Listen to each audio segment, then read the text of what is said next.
So guys, tignan niyo po yung sa lugar namin dahil sa bagyong Uwan.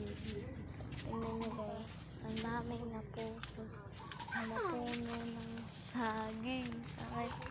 And guys, tignan niyo tang ina, diba? Oh.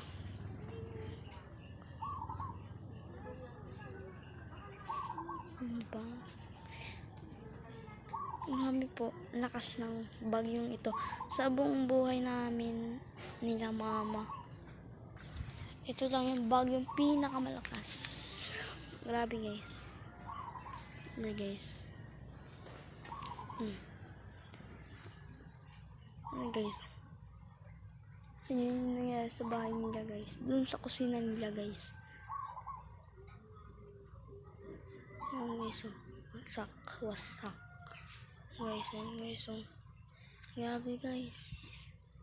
Pati yung mga puno doon nagsitumbahan dahil sa lakas ng bagyo guys. Guys, guys. Ayun guys, umangat na yung bubong namin guys. Grabe guys, umangat na yung bubong namin. Grabe. Sobrang lakas ng hangin kagabi. Doon na nga po kami natulog sa church sa sobrang hangin. Tapos doon po sa loob ng bahay namin, nabasa na. Grabe po. Buti na lang po, walang gano'n pong napahamak kagabi. Kung alam nyo lang po, grabe lakas ng bagyo. For the first time. Yun sa pati malunggay namin guys, natumba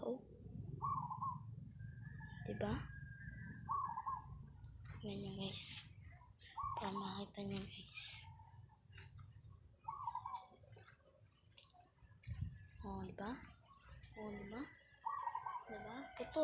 Putol. Ito yung mga naputol Kapit natin. Putang ina.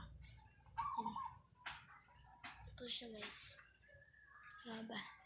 Pati yung mga halaman din Ayun guys, grabe diba? Grabe guys, kung makita nyo lang yan. Grabe. Grabe ka lang, wala na akong masasabi sa bagyong ito. Hindi na akong masabi.